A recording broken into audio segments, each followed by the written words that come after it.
قوتابیانی بەڕێز بەخێر بێن خۆشحاڵیەوە لەسەر ئیزنی برای بەڕێزمان و پێ بارزان ڕوو خوێنەرە پێ بارزان ڕاگرایەتی کۆلێژ زمان ئەوڕۆ بە خۆشحاڵیەوە سمینارێک بۆ دکتۆری بەڕێز مامۆستای بەڕێزمان لە بەشی زمانی عەرەبی دکتۆر شاخەوان ساز دەکات. ئەو سمینارەش وەکو گونجاندنێک لەگەڵ ئەو هەلو مەرجوع و پێشهاتانی کە لە واقعی کۆمەڵگەی خۆمان ڕوودەدەن هەر لەسەر ئەو بابەتانێک کە پەیوەند بە بارودۆخی کۆمەڵایەتی و ژیانی ڕۆژانەی خۆمانە لەسەر بنەمای ڕێزگرتن لە بەها ئاینیەکانی ئیسلام بە پێوەری ژیری بەڕێزیان بە خۆشحاڵی ئەوڕۆ لە خزمەتی ئێمە و ئێوە دەبێتن ئەگەر بە شێوەیەکی کورتیش بێتن تیشک دەخاتە سەر ئەو ڕەهەند و ئەو بابەتە بە شێوەیەکی کورت و بخۆت سوپاسیان دەکەین و دەرفەت بە بەڕێزیان دەدەین. استكان خوش بما أستشفان. بسم الله الحمد لله وصلى الله على سيدنا محمد وعلى آله وصحبه وسلم. كلما ذكره الذاكرون وغفل عن ذكره الغافلون. ربنا آتنا في الدنيا حسنة وفي الآخرة حسنة وقنا عذاب النار. أما بعد خوش بستان سرتا بخيرات انتان دكين زور بخير بين لما مساء خوش بستكان لطلب خوش بستكان لكارمان دبر زكان يا خو بخير بين بابەتە کەمان هەروەکو مامۆستا شوان عرضی کردن ڕێزگرتن لە بەها ئاینیەکانی ئیسلام بە پێوەری ژیری يعني الأدب تجاه المبادئ الدينية الإسلامية في ضوء المعيار العقلي. مامۆستا عەبدولکەریمی بیارە دەفەرمێ ئەدەب وەصفێکە هەر بۆ مەرد ئەشێ نامەرد ئەدەبی قەت لێ ناوەشێ دوور بە لەو کەسەی لە ئەدەب دوورە ماڵی بێ ئەدەب ماڵی بێ نورە. هەروەها لە گوڵستانی هاتیە کە دەفەرمی لقمان را گفتن ادب از کی آموختی؟ گفت از بی ادبان. گفتن هرچی آنان کردن تو هم کردی؟ گفت هرچی آنان کردن من نکردم. پرسیاریان کرد لە لقمانی حەکیم ئەدەب لە چێ فێربی؟ فەرمووی لە بێ ئەدەبان. بە تەعەجوبەوە گوتیان جا هەرچی ئەوان کردیان ئەتوش کردت؟ فەرمووی هەرچی ئەوان کردیان ئەمن نەمکرد. تعريفي أدب يعني ريز وكو زور لا تعريف كان هاتيا استعمال ما يحمد قولا أو فعلا واتا هرشتي كاتو بزمان بقتار يا بكردار أنزامي دي لسر استايج بكري يعني أو هرسو كوتاني إنسانة كريزي تدايا برامبر بها آين يكان بها كومالات يكان كاتك دلين المبادئ الدينية يعني بها آين يكان واتە هەموو ئەو بەهایانە هەموو ئەو قیەمانە دەگرتەوە کە لە قورئان و لە حەدیثدا هاتیە ئەوجار متعلق بی بە ئیمان متعلق بی بە تصرفات شعائر هەتا دوایی کاتێک دەڵێن بە پێوەری ژیری واتە بالمقیاس العقلی دائما ئەگەر تەماشا بکەین لە قورئانی زۆر جار پێوەری ژیری عقلی پێش پێوەری نەقلیە. بۆ نمونە کاتێک کە ئیبراهیم پێغەمبەر لەگەر بابی عليه السلام لەگەر بابی قسان دەکای یەکەم جار ئەدیلەی عقلی پێنیشان دەداتن ئەوجا ئەدیلەی نەقلی يعني بعقل دەیوێ بیورژێنی کە ئەتوو لە چه حاڵشدایە. واذكر في الكتاب إبراهيم إنه كان صديقا نبيا إذ قال لأبيه يا أبت لم تعبد ما لا يسمع ولا يبصر ولا يغني عنك شيئا. أو أدلة عقلية شون شتێک پەرستش دەکەی کە هیچ ئیسفادەشی نییە. ئەو جار دەفەرمی کە ئەمن بوویمە پەیغەمبەر يا أبت إني قد جاءني من العلم ما لم يأتك فاتبعني أهدك صراطا سويا. يكم أدب كباز بكين من أنواع الأدب مع الله. وكو ابن القيم دفرمي حسن صحبتي واتا دبي أتلقى خواي جورا حسن صحبتها بي في إجلاله وتعظيمه يعني وكو ضلي دوستاياتيك بي كبربي لجواني لقى خواي جورا تسو دوستايك بي دبي تعظيمي خواي جورا بكي دبي شرمي لي بكي كاتك آدم عليه السلام ك هەڵدەهات لە شوێنێک بۆ شوێنێک لە دارێک لە بۆ بندارشکە پاش ئەو مخالفەی خوای گەورە پرسیاری لێ دەکا ئەفیرارا منی یا ئادەم لە دەسەڵاتی من لە سوڵتانی من هەڵدەی جوابی داوە بەل حەیاء منکە بەڵکو لە شەرمەوە خودایە لەبەر تو هەڵدێم. معنای چییە ئەتوو ئەدەبت هەوی بەرامبەر خوای گەورە؟ يعني أن تتأدب في جلوتك وفي خلوتك مع الله. يعني شون لا كات عبادات لا بيش سايو خلشي خدوان ما عندك ككسيش بديني دبي لا لكاتك كسيش دي أرني وابي بلكو زياتريش. شون لا بيش خلشي واخدوان مدك كتاوان ناكي دبي لا كاتك كزنية لخلوتش بهمانشي ولو إخوة قورا لا قرآن دفرمي إن الذين يخشون ربهم بالغيب لهم مغفرة وأجر كبير، يعني باز لو دكاتن هروها أدب لقر قرآن كخوي قورا دفرمي الذين آتيناهم الكتاب يتلونه حق تلاوته أولئك يؤمنون به، يعني أدب القرآن يعني وكو دلي التلاوة التدبرية، التلاوة العملية، التلاوة الصحيحة، يعني هميشه لقر قرآن دبي بوش وازر رفتار بكينك ازدواجت مع هبي ازدواجت شيء يعني أو شتيك مصلحتي خو معنا جو ريالي بين أو شتيك جو مصلحتي منية بظاهر حال جو ريالي نبين الذين جعلوا القرآن عظينا أويا هم اليهود والنصارى ابن عباس دفرمي جزأوه أجزاء فآمنوا ببعضه وكفروا ببعضه، يعني أو شتيك لمصلحتي خويا من اليهود والنصارى بجيان كرت وإلا مخالفيان كرت. أو زارا كاتك كدلين الأدب مع الرسول يعني شي لقر بيغمبر صلى الله عليه وسلم أدب ما لقر بيغمبر هبي أو بيغمبره أصلا نابي ناوي شي وكو بناوي مجرد باز بكري من زور بي عجيبة زور زار لا ما مستيكان حتى لما مستيكان آيني يعني لدعاة كاتك بسرهات بيغمبر دجيرنو نال النبي ولا رسول دري محمد كأنما يعني فرش اعتيادية هو مخالفة لبو النصي بيروس كده فرمي لا تجعلوا دعاء الرسول بينكم كدعاء بعضكم بعضا ناكري أتو بوشي وازيك لناوخو بانجي يكتر دكان أو جار قورتين أدب لو بيغمبري صلى الله عليه وسلم اتباع قل إن كنتم تحبون الله فاتبعوني يحببكم الله ويغفر لكم ذنوبكم واتا أجر أنقو خداي قورتان خوش دبي بجيب كان تمشى إمامي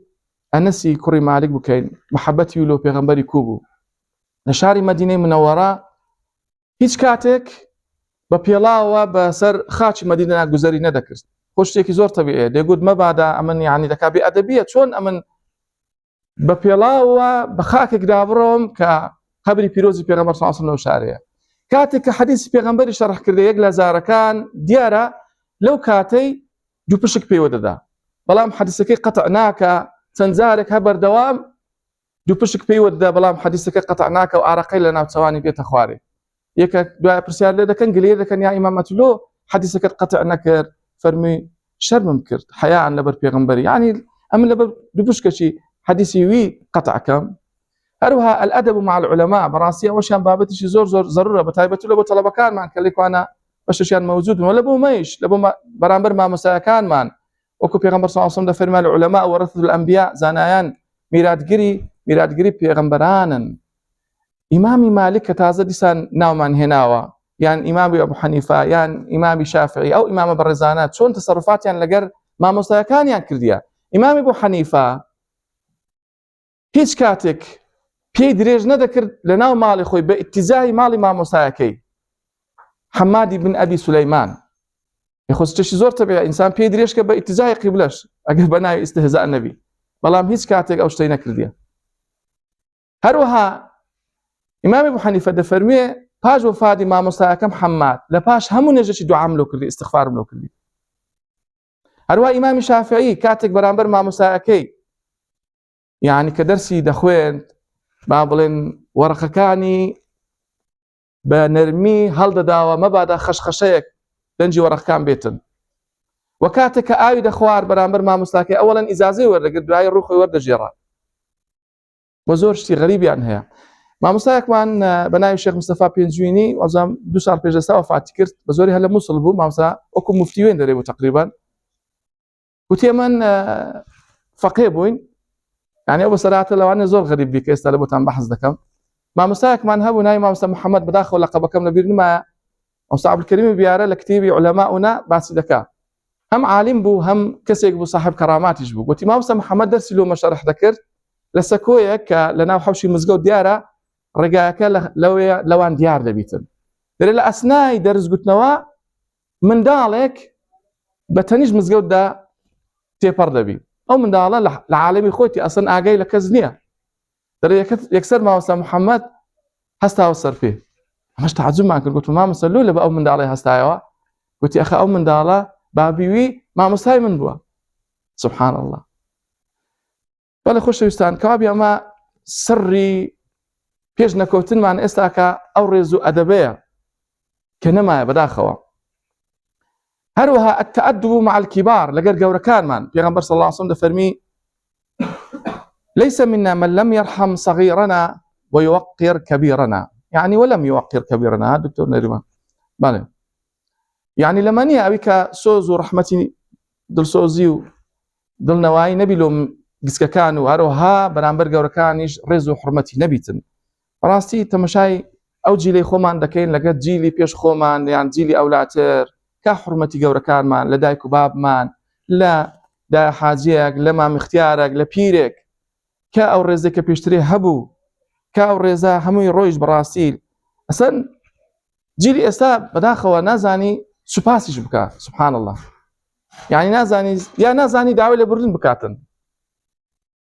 في غمر صلى الله عليه وسلم فرما لم يشكر الناس لا لم يشكر الله أي سباسي خلشينك سباسي خواهي من دونه بالمناسبة لا استنساخي قبهم هذا لبو أول ورقي إيرك دبا يقدم نسخي راجتم طالبك هات أميش قلتم دبا أو لو أنا مستعجل بي قلت ما صاحب استنساخي قلتم بقى أو بالراتن ولا أو دو بحسيش بو يعني كاتت شويست انتظارم ذكرت يعني بلا ما مستوى سباس أرتم شام كرت سباس نكد الرئيس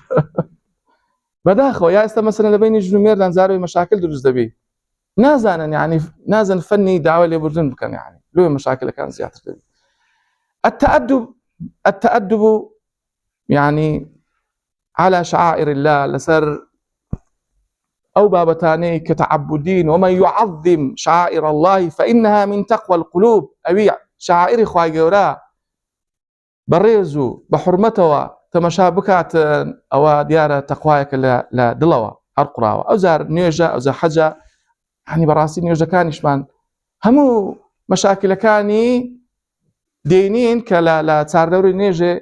لقل ما بو دين لنا ونيجا كي هروها التأدب مع مقدسات غيرنا يعني ريزو حرمت برامبر أو بيروز يعني خلق كهيتيان بالا لا ما بيروز نبن لسان لقلستان السعودية هاتوا لأسكندر الروميان برسيار كرت دياري مشرق ومغرب بس فتح كرت خو عند زي شد نبو لتاو سركر دكاني بيشتر فرموي بسيتش بيارمتي خواي جورا دائما إنسان أجشتشي بدستينات صلاة الشيء بنابي خواي جورا لفكر بكا دوم لقى رعويتك لقى خلقك بتشاق بمسيم يعني سكاياتي منكر ببيروزيا كاني وان سكاياتي منكر ببيروزيا كاني وان أجا هر بيروزيا كان هي هر عبادة كان هي يعني كاتك خواي جورا فرم لا إكراه في الدين قد تبين الرشد من الغي هيت زورة مليك نية للدين يعني كابرا با يهودي بي با نصراني بي با نبت مسلمان با بابرين ملحد بي خواي جورا ما دام إكراهناك شون أمان دلم إلا دبي أتبي يسر حزبي من إلا أتبي يسر طريقتي من إلا أتبي يسر مذهبي من أتشي أو هذا كي خواي جورا بو عظمتي خوي لفرمي هيت زورة إكراه لا نافية للجنس يعني بزمان بكردار بهي زورة أزيتك نية لبو خلشية أزيتك بدي ورا بمسلمان بلا خوش ويستان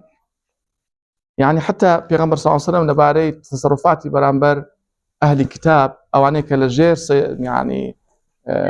سيطري مسلمان عند دجيان كبيان نكرات ذمي فرموي من قتل ذميا فأنا خصمه هركسك ذميك أهل كتابك يهوديك نصرانيك بك جيتن أم روج قيامتي بري في لقرب إمام عمر لعادي عمرية لفتح مسجد الأقصى أجر بخوي النوا يعني صيغة شون هاتيا دلتن حتى صليب كان شان باريس راوا كنيسة باريس راوا همو طقوسات يان باريس راوا حتى دعوة لك وقت نيجي جورا قشكان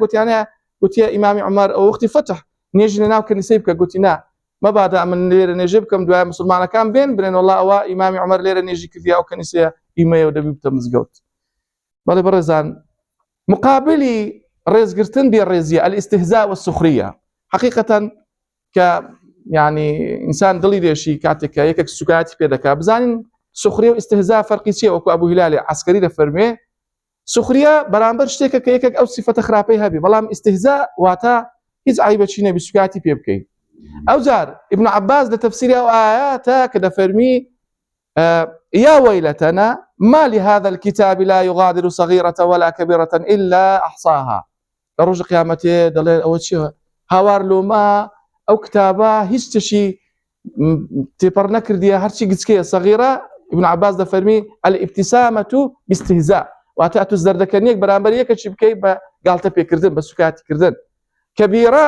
واتە القهقهة بالاستهزاء واتە با قاقای پێکەنین بەرامبەر یەکەشی سوکاتی پێ بکەی مجرد ئەوە کە يعني دەرج کرایە لە قورئانی. هەروەها ئەو کەسەی سوکاتی بە یەکێک دەکاتن خوای گەورە وەصفی داتی کە ئەو کەسە مجریمە تاوانبارە. إن الذين أجرموا كانوا من الذين آمنوا يضحكون. هەروەها لە شوێنش کە ئەو کەسەی سوکاتی بە یەکێک دەکا وەصفی کردیە بە جاهل. وإذ قال موسى لقومه إن الله يأمركم أن تذبحوا بقرة قالوا أتتخذنا هزوا قال أعوذ بالله أن أكون من الجاهلين. كاتك موسى پیغمبر عليه السلام بقومكي دڵێ چێلێک بکوژنەوە کە بەسەرهاتەکەی دوور و تەفسیلە مەجال نییە بەحسی بکەین. ئەوان گوتیان ئەتوو سوکاتیمان پێ دەکەی ئەی موسى پیغمبر فەرمی قال أعوذ بالله أن أكون من الجاهلين پەنا دەگەرم کە ئەمن لە کەسە نەزانەکان جاهیلەکان بم. کاتی کەسێک کە ئیستیهزا بە تو دەکا بە یەکێک دەکا بە مقدساتێک دەکا لە حقیقەتدا ئەو ئیستیهزا بە خۆی دەکاتن. هەروەها لە حەدیثێکی پێغەمبەر هاتیە صلی الله عليه وسلم دەفەرمی من عير أخاه بذنب قد تاب منه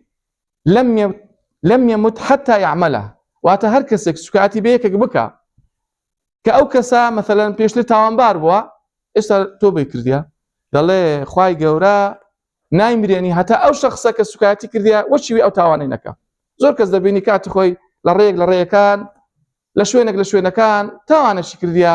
مەشغوڵ بە معاملەی ڕبەوەی بە هەر تاوانێک. ئێستا الحەمدوللا تۆبەی کردیە ئەتو لۆ دێی ئەزیەتی دەدەی ئەتو وەخت خۆی ئەو هابووی ئەتو تاوانت ئەو هابوو ئەوە سوکاتیە و خوای گەورە قبوڵی ناکاتن. هەروەها سەحابەی پیرۆز عەبدوڵای کوڕی مەسعود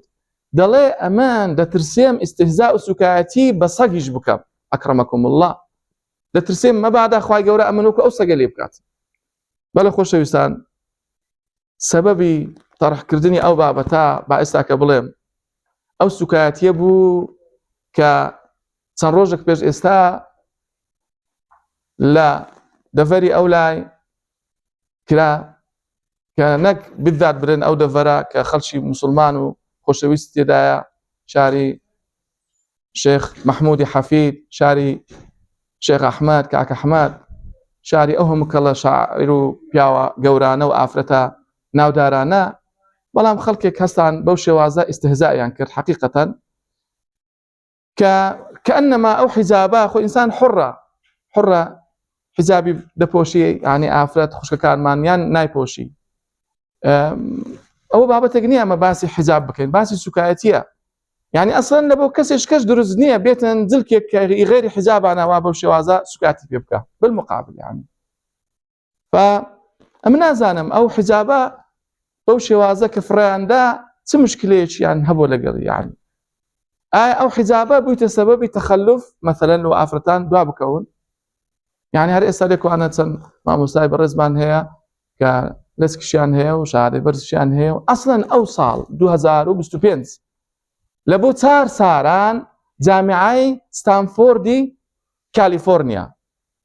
دكتورة نجلة ردادي كما مستوى لجامعي طيبة لمدينة منورة لتخصصي الكيمياء ونانو تكنولوجيا يعني أما هذا تخصصكش نازين بتوعي معناه نانو بس أولي دزارم نانو يعني لملي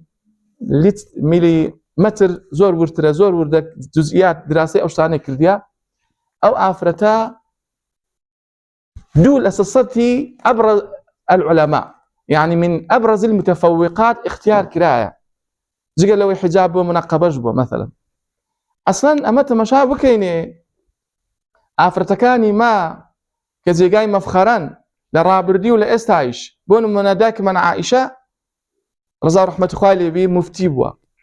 وكو مفتيك بوا صحابة جوركان هاتن برسياريان لكرديا أو زارا تمشاي السكيني بنت الحسين بكين كشي إمامي حسين أو آفرتا بهمان شوا زاناب ولا بلاغة للشعر لنقد مجلس تايبتيها ولا مدينة منورة تمشاي ست زبيدة بكين خزاني هارون رشيد راعية للعلم والهندسة آوي الراششة لوادي نعمان لو مكي مكرمة كبتايبتي آوي كمبو لفتري حدث لو كاتي خلق كزور ازدحامي ذكرت تقريبا سي حتى 3 كيلومتر بوا ئەو ڕێگایە ئەو کەناڵە چەندین پردی هەبووە، چەندین کەناڵی هەبووە بە شێوەیەکی هەندەسی. باسی سد مەڕیەم ئەلئوستۆرلابیە بکەین لە قەرنی چارەمی هیجری ئەلحەلەبیە کە خەرچی حەلەب بووە، مامۆستا بووە، زانا بووە لە ڕیاضیات. هەروەها ئوستۆرلابی دروست کردێت کە جیهازێک بووە لە بۆ مقیاس بینی ئەستێرەکان. و ئەگەر باسی ئەو ئافرەتانە بکەین هەموو با بڵێن زانا و کەسی گەورە بوونە و رسکیشیان بەسکار هینایە. باشە بەو شێوازەی کە ئەنگۆ تەسەڕفتان کرد، سوکایەتتان کرد، یعنی تەمان لە ساڵی بالمناسبە لە ساڵی 1921 لە ساڵی 1921 ئەگە غەڵەت نەبم یا 22 سعد زەغلول کاتێک کە لە منفا هاتەوە هاتە مسر سەردەمی مەلیک فوئاد، سەردەمی مەلیک فوئاد ئەزە کارەبا هاتەوە مانە دەبێت ئێستا زیاتر قسەیەکەم هەندەشم نومە. سەردەمی مەلیک فوئاد طبعاً هات خۆی و خێزانی و چەندین ئافرەت لچیان لابرد بە ئیهانەوە کە ئەنەما سەبەبی بەدبەختی خەڵکی مصر و مسلمانان ئەو حیجابەیە. ئەوە یعنی تکرار دەبتەوە، تاریخ تکرار دەبتەوە. دوای ئەنگۆ شعوری 1970 خەڵکی ئەو مەملەکەتان بریندار کرد، 1970 کە مسلمانە بەو شێوازە کە ئەو لچکەتان فڕێدا. یعنی مەعادای هەندێ لە ڕووی نەتەوەییش لە ڕووی کوردایەتیش ئەگە بەحەز بکەین دیسان هەر ئیهانە بوو لە بۆ جلوبەرجی ئافرەتی کورد. جلوبەرجی ئافرەتی کورد دیارە محتەشەمە جلشی خانمانە، بەڵام ئەوە گوتمان حیزابەکەت فڕێ دەکاکە دادا، بەڵام ئەو جلکی پیاوانە چ بوو لە بەرت کردو بێ زەحمەت؟ جلش پیاوان. لعن الله المتشبهات من النساء بالرجال، لعنەتی خوای گەورە لەو ئافرەتانەی کە خۆیان دەشوپێنە پیاوان. یعنی ئەسڵەن ئەوە هەر سوکایەتیش کە بوو بە جلشی حەقیقی ڕەسەنی ئافرەتی کورد. هەروەها سەبارەت بەو مهرەجانەی کە کردیان ماوەک پێش ئێستا چەند ساڵێک پێش ئێستا ئەگە لە بیرتان بی بەداخەوە هەر لەو منتقانە کۆنفرانسێک کرا بە ناوی ئاین بۆ تاک دیموکراسی بۆ هەمووان. ئاین بۆ تاک یعنی دیسان لەوێش کۆمەڵێک سوکایەتیان بە ئاین کرد بەوەی کە ئاین عیبارەتە لە چارچێوەیەک لە ناو مزگەوت، عیبارەتە لە هەندێک طقوس. نابی ئاین بستە ناو جامیعە، نابی ئاین بستە ناو بازار، نابی ئاین بستە ناو یعنی کۆمەلگا بە شکلێکی عام. یعنی محدودیەتان دانا بە قسەی خۆیان کە عەلە ئەساس دەبی بەو شێوازەی بی نازانن کە خوای گەورە ئەو دینەی کردە عالەمی، پێغەمبەرەکەی کردە پێغەمبەرێکی عالەمی وما ئەرسەلناکە ئیلا ڕەحمەتەن للعالەمین. کەوا پرسیار دەکەین هەروەکو خوای گەورە پرسیاری کردیا قل ئەئەنتم ئەعلەم ئەم الله، ئەنگۆ دەزانن یا خوای گەورە دوای چ ئیستیفادەی هەیە بەس پێم بڵێن ئەو جۆرە هەڵس و کەوتانە چ سوودێکی هەیە لە بۆ مجتەماع. یعنی مجتەماعی ما لە حاڵەتێکدا کۆمەڵێک دەرد و بەڵای هەیە، کۆمەڵێک نەخۆشی هەیە، ساڵانە بە فەوز تەلەبەکانمان تەخەڕوس پێ دەکەین، بەڵام دەوەرن فکر بکەنەوە دەوڵەمەندەکانمان تەشجیع بکەن، وەرن کاکە مەشاریع بکەن، پارەکانتان لە زیاتی ببن لە خارجی هەرێمی کوردستان دابنێن و سەرف بکەن، وەرن ئەو هەموو عرض و بەردە هەیە وەرن مەشاریع بکەن، تەلەبەکانمان دابمەزرێنن، لە زیاتی ئیش لەسەر ئەوەی بکەن، لەسەر پێشکەوتن لەسەر خەم و خەفەتەکان. ئەنگۆ دێن برین لەسەر برینەکانمان دروست دەکەن، خەم لەسەر خەمەکانمان زیاد دەکەن. دوایی ئەو دینە دینێکی عالەمیە هەروەکو باسم کرد، اعتماد ناکە لەسەر مامۆستایەک، لەسەر مەلایەک، لەسەر شەیخێک، لەسەر حزبێک، لەسەر طریقەتێک، بەڵکو خوای گەورە حفزی کردیە بە حفزی خۆی. ئینا نحن نزلنا الذکر وئینا له لحافظون. ئەو ڕسالەیە ڕسالەی ئیسلامە، ڕسالەی پێکۆژیانە، بەڵام بڵێن ئایا ڕسالەنگۆ کە لە ساڵی 1989 دەبلەکەی کوژایەتەوە لە مۆسکۆ، یعنی چ پایامەکتان پێ، چ خزمەتێکتان پێ، ئەسڵەن چ خزمەتی خوشک و دایکەکانی مەتان کردیە؟ ماعەدا ئەوەی باری ئافرەتەکانی مە قورس کرایە بە تەوەجوهاتی نگۆ بەوەی کە بێڕێزی پێ دەکرێت، ڕسمەکانیان دادەندرێت لە بۆ دیعایات بە ڕسمی ڕوتوقوت و نەشیا و حاشاشی ڕووی جەنابتان، کۆمەڵێک دەرد و بەڵا ئەسڵەن لە ئاساری تەسەڕوفاتی نگۆ ئێستاکە و وڵاتەکان دەناڵێنن، ماعەدەی چەند وڵاتێکی غەربی نەبی دەناڵێنن بەوەی کە ئێستاکە هەر نەتیجەی سلسلەی تاوان لە دوو تاوانەکان، پۆخڵەوات لە دوو پۆخڵەوات، جنسی کوڕ بگۆڕێ لە بۆ کەس بگۆڕێ لە بۆ کوڕ. یعنی بەڕاستی موسیبەتێکی ئەوەندە گەورە توشمان هاتیە. دوایی ئەو کۆنفرانسە ئەو مهرەجانانەی نگۆ بە کۆمەڵک بە دیعایات، بە کۆمەڵک بە مەسروف، پارەشی خەیاڵی. چەند نەفەر حاضر بوون بێ زەحمەت؟ بەڵام هەموو فەرزێک بە تایبەتی هەموو نوێژی جومعەیەک کەس دعوت ناکرێتن، هیچ پارەک سەرف ناکرێ بە حەیە عەلە سەڵاتێک، ئەو هەموو خەڵکە ئەو هەموو حەشدە خڕ دەبنەوە. بەڵێ خۆشەویستان، لەوانەیە یەک پرسیار بکە گلەی بکە برێ مامۆستاوە دیموکراسیە و ئینسان حڕە و دەتانی، کاکە دیموکراسیش لە ئەوروپا لە غەرب حدودی هەیە، خۆ هەموو شتێک بەرباد نییە هەر کەسە چی بکاتن چی نەکاتن.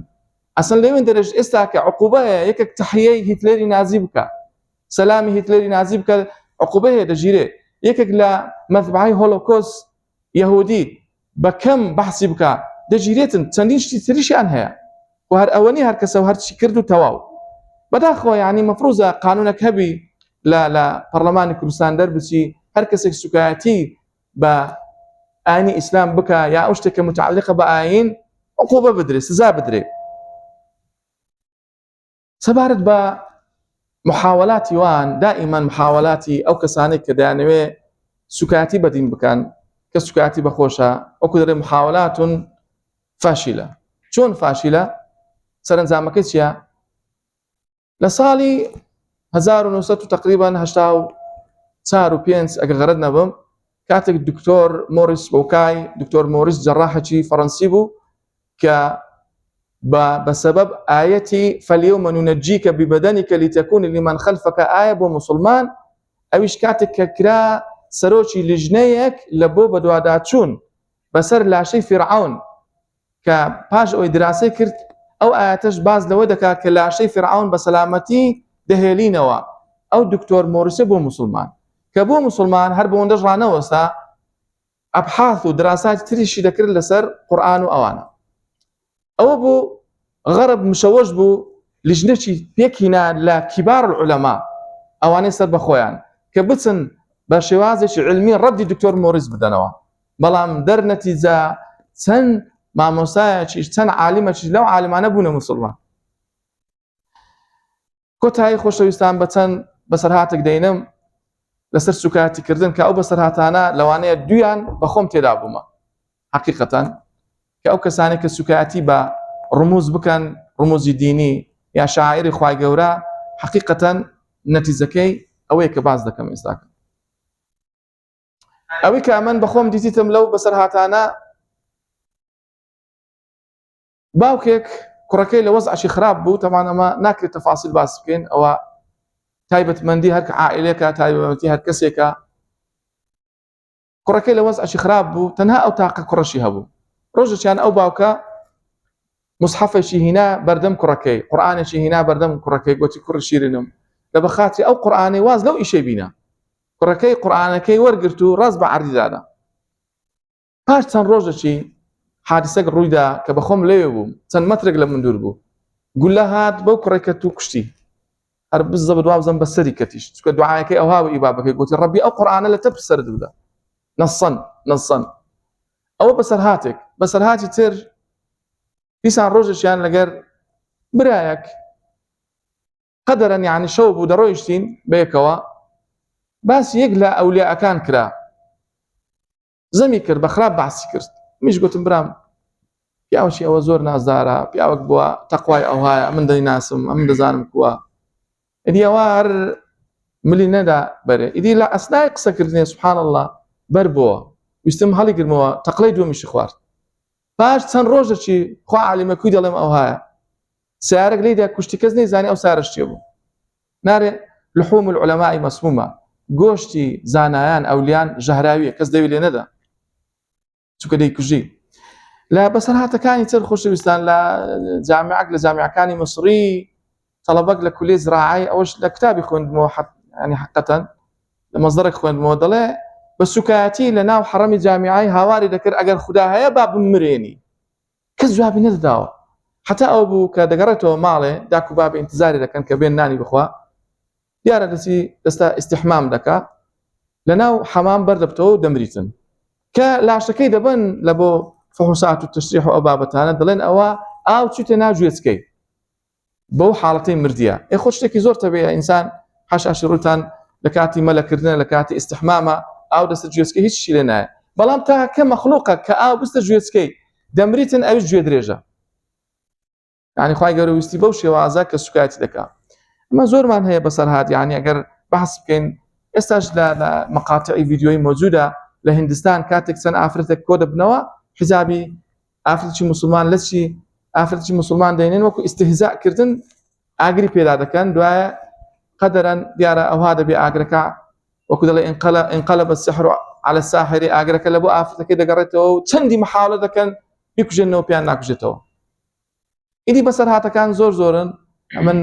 داوای لێبوورن دەکەم لەوانەیە کەمەک سیمینارەکە درێژی کردبی بۆ ئەندازە کۆتایی دێنم